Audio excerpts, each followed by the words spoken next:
ఆంధ్రప్రదేశ్ రాష్ట్ర గౌరవ ముఖ్యమంత్రి శ్రీ నారా చంద్రబాబు నాయుడు గారికి నా హృదయపూర్వక నమస్కారాలు. 2022వ సంవత్సరంలో అప్పటి రాష్ట్ర ముఖ్యమంత్రి శ్రీ వైఎస్ జగన్మోహన్ రెడ్డి గారు జిల్లాల పునర్వ్యవస్థీకరణలో భాగంగా వైఎస్ఆర్ కడప జిల్లా పేరులో కడప అనే పదాన్ని తొలగించి ఈ జిల్లా పేరుని వైఎస్ఆర్ జిల్లాగా మార్చడం జరిగింది. ఈ నిర్ణయం పట్ల కడప జిల్లా ప్రజలు తీవ్రంగా బాధపడడం జరిగింది. తిరిగి కడప అనే పదాన్ని జిల్లా పేరులో చేర్చాలని మేము వందలాది మంది దేవుని కడప ఆలయంలోని శ్రీ లక్ష్మీ వెంకటేశ్వర స్వామి ఆశీస్సులు తీసుకొని అప్పటి ముఖ్యమంత్రి శ్రీ వైఎస్ జగన్మోహన్ రెడ్డి గారికి వందల మంది వినతి పత్రాలు రిజిస్టర్ పోస్ట్ ద్వారా పంపడం జరిగింది. కానీ అప్పటి ప్రభుత్వం నుంచి ఎటువంటి స్పందన లేదు. కడప అనే పేరుకు కడప జిల్లాకి వేల సంవత్సరాల ఘనమైన చరిత్ర ఉంది.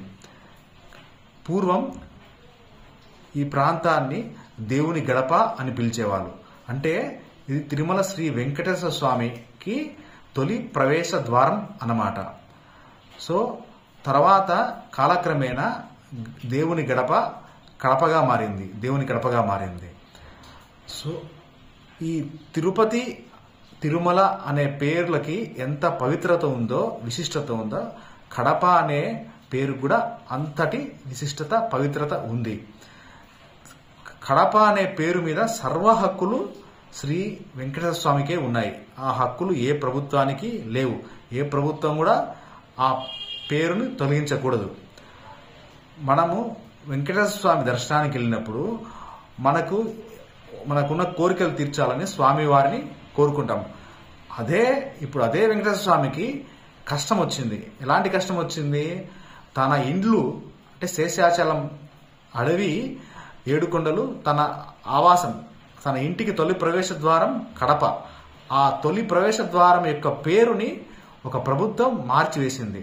సో స్వామివారికి ఈ విధమైన కష్టం వచ్చింది. ఈ విధమైన కష్టం తొలగించాల్సిన బాధ్యత ప్రజల మీద ఉంది, ప్రభుత్వాల మీద ఉంది.